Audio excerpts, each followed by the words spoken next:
ಏನಾಗಿದೆ, ಎಲ್ಲ ಸಿನಿಮಾಲು ಮಚ್ಚಿರಲ್ಲ, ಗೊತ್ತಾಯ್ತಾ? ಕತೆಗೆ ತಕ್ಕಾಗಿ ಪೂರಕವಾಗಿ ಅವರು ಕೊಡ್ತಾರೆ. ಇವಾಗ ಹುಡುಗರು ಯಂಗ್ಸ್ಟರ್ ಇಷ್ಟಪಡೋದೇ ಮಚ್ಚು ಕೊಡ್ಲಿ ಅಂತ ಕೇಳ್ತಾರೆ ಅಂತ ಮಾಡ್ತಾ ಇದ್ದಾರೆ. ಯಾವಾಗ ಯೂತ್ ಚೇಂಜ್ ಆಗ್ತೀರಾ, ಹಳೆ ಕಾಲದ ಪಿಕ್ಚರ್ನ ಯಾವಾಗ ನೀವು ನೋಡಂಗೆ ಆಗ್ತೀರಾ, ಖಂಡಿತ ನಮ್ಮ ಡೈರೆಕ್ಟರ್ ಪ್ರೊಡ್ಯೂಸರ್ಸ್ ಅಂಥದ್ದೇ ಕೊಡ್ತಾರೆ. ಯಾಕೆ ಕೊಡಲ್ಲ? ಈಗ ನೀನು ಹೋಗಿದ್ಯಾ, ಇಷ್ಟ ಇಲ್ದಿರೋ ಪಿಕ್ಚರ್ಗೆ ನೀವು ಹೋಗಿದ್ದೀರಾ? ಹೋಗಲ್ಲ. ಯಾರಾದರೂ ಮೌತ್ ಪಬ್ಲಿಸಿಟಿ ಮಾಡಿದ್ರೆ ಸಿನಿಮಾ ಚೆನ್ನಾಗಿದೆ ಅಂದಾಗ ನಾವೆಲ್ಲ ಹೋಗ್ತೀವಿ. ಇತ್ತೀಚಿನ ಸಿನಿಮಾಗಳಲ್ಲಿ ಕೌಟುಂಬಿಕವಾಗಿ ಕುತ್ಕೊಂಡು ನೋಡಕ್ಕೆ ಆಗಲ್ಲ, ಅದರಲ್ಲೂ ಕೆಲವೊಂದು ಟೀಸರ್ಗಳಂತೂ ಇತ್ತೀಚೆಗೆ ಬಂದಂಥ ಟೀಸರ್ಗಳು ಯಾಕಾಗಲ್ಲ? ನಮ್ಮ ಕೊತ್ತಲವಾಡಿ ನೋಡಿ, ಯಾಕೆ ಸಂಸಾರಕ್ಕೆ ಹೋಗಿಲ್ಲ? ನೀವು ನೋಡಲಿಲ್ಲ, ಥಿಯೇಟ್ರ್ ಕೊಡಲಿಲ್ಲ, ಕೆಲವು ಸಮಸ್ಯೆ ಇದೆ. ಬರುವಂಥ ಕೆಲವೊಂದು ಟೀಸರ್ಗಳನ್ನು ಕೂಡ ತುಂಬಾ ವಿರೋಧ ಮಾಡಿದ್ರು.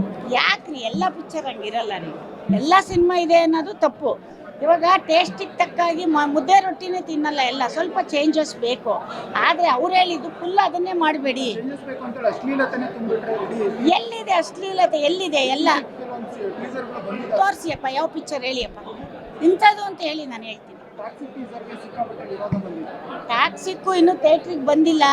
ನಿಮಗೆ ಟೀಸರಲ್ಲಿ ಬಿಟ್ಟ ತಕ್ಷಣ ಸಿನಿಮಾ ಆಗಲ್ಲ, ಅದಕ್ಕೆ ಒಂದು ಅಟ್ರಾಕ್ಷನಿಗೆ ಬಿಟ್ಟಿರ್ತಾರೆ. ಈಗ ನೀವು ಪ್ಯಾಂಟು ಶರ್ಟ್ ಹಾಕೋತೀರಾ, ಬೇರೆಯವರು ಇನ್ನೊಂದು ಹಾಕೋತಾರೆ, ಎಲ್ಲರಿಗೂ ಎಲ್ಲ ಕೊಡ್ಬೇಕಲ್ವೇನ್ರಿ? ಈಗ ನೀವು ತಿನ್ನೋದು ನಾನು ತಿನ್ನಲ್ಲ, ಇವಾಗಿನ ಟ್ರೆಂಡಿಗೋಸ್ಕರ ಮಾಡಿದ್ದಾರೆ ಅದನ್ನು.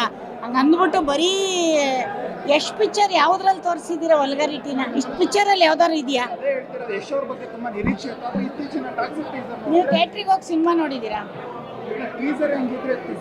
ಅಲ್ಲ ಹೇಳಿ, ನೀವು ಥಿಯೇಟ್ರಲ್ಲಿ ಹೋಗಿ ಎದ್ದು ಬರೋಂಗೆ ಸಿನಿಮಾ ಎಷ್ಟು ಮಾಡಿದಾರ?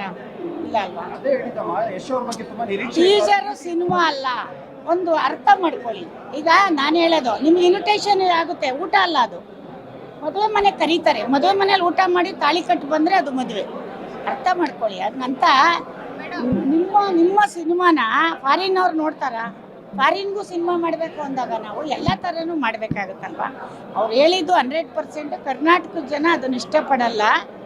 ನಮ್ಮಲ್ಲಿ ಸಿನಿಮಾ ಹೋಗ್ತಿಲ್ಲ ಅಂದರೆ ಚೇಂಜಸ್ ತಂದ್ಕೊಳ್ಳಿ ಅಂತ ಅವ್ರು ಹೇಳಿದ್ದು, ತಪ್ಪಲ್ಲ.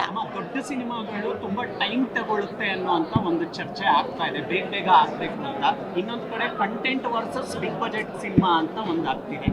ಆಕ್ಟಿವ್ ಪ್ರೊಡ್ಯೂಸರ್ ಆಗಿ ಏನಾದರೂ ಹೇಳ್ತೀರಾ? ಇದು ನಾವು ದೊಡ್ಡ ಸಿನಿಮಾ ಮಾಡಲ್ಲ. ದೊಡ್ಡ ಸಿನಿಮಾ ಯಶೋರ್ ಮಾಡಿದ್ದಾರೆ, ಬೇರೆಯವರು ಮಾಡಿದ್ದಾರೆ, ಹಂಗಂತ ಮಾಡಬಾರ್ದು ಅಂತಿಲ್ಲ. ಈಗ ವಿಜಯ್ ಅವ್ರದ್ದು ದೊಡ್ಡ ಸಿನಿಮಾನೇ, ಯಾರ್ದು? ತಮಿಳ್ ವಿಜಯ್ ಅವ್ರದ್ದು. ಯಶೋರ್ದು ದೊಡ್ಡ ಸಿನಿಮಾ. ಅದನ್ನು ಒಂಚೂರು ಹಿಂದೆ ನಿಂತ್ಕೊಳ್ಳಿ ಹೇಳ್ತೀನಿ. ಅವಾಗ ಏನಾಗುತ್ತೆ, ದೊಡ್ಡ ಸಿನಿಮಾ ನಾವು ಕನ್ನಡಿಗರು ಮಾಡಿದ್ದೀವಿ ಅಂತ ಹೆಮ್ಮೆ ಪಡಬೇಕಾ, ಲೇಟಾಗಿ ಬರ್ತಿದೆ ಅಂತ ಬೇಜಾರು ಮಾಡ್ಕೋಬೇಕಾ? ನೀವು ಹೇಳಿ. ಮುಂದಿನ ನಮ್ಮ ವಿಷಯ ಇಲ್ಲಿ ಹೇಳಲ್ಲ. ನಾನು ಬಂದಾಗ ನಿಮ್ಮನ್ನು ಕರೆದ್ಬಿಟ್ಟು ಹೇಳ್ತೀನಿ. ನಾನು ಮುಂಚೆ ಯಾವುದು ಹೇಳಲ್ಲ, ನನ್ನ ಸಿನಿಮಾ ಬಂದಮೇಲೆ ಹೇಳೋದು. ನಾನು ಎಷ್ಟೆಷ್ಟು ದೊಡ್ಡ ಸಿನಿಮಾ ಮಾಡಲ್ಲ. ನಾನು ಯಾವಾಗಲೂ ಅಲ್ಲ, ನಾನು ಚಿಕ್ಕ ಸಿನಿಮಾನೇ ಮಾಡೋದು. ಅದನ್ನು ಮಾಡಿದ್ಮೇಲೆ ನಿಮ್ಮನ್ನು ಕರೆದು ಅನೌನ್ಸ್ ಮಾಡ್ತೀನಿ, ಅಲ್ಲಿಗೆ ಮುಂಚೆ ಹೇಳಲ್ಲ. ಎಷ್ಟು ಸಿನಿಮಾ ಯಾವತ್ತೂ ಆ ಥರ ಜನಕ್ಕೆ ಬೇಜಾರು ಮಾಡೋ ಥರ ಎಷ್ಟು ಮಾಡಲ್ಲ ಅನ್ನೋ ನಂಬಿಕೆ ನನಗಿದೆ. ಮಗ ಅಂತ ಅಲ್ಲ, ಅವನ್ನ ನೋಡಿದ್ದೀನಿ ನಾನು.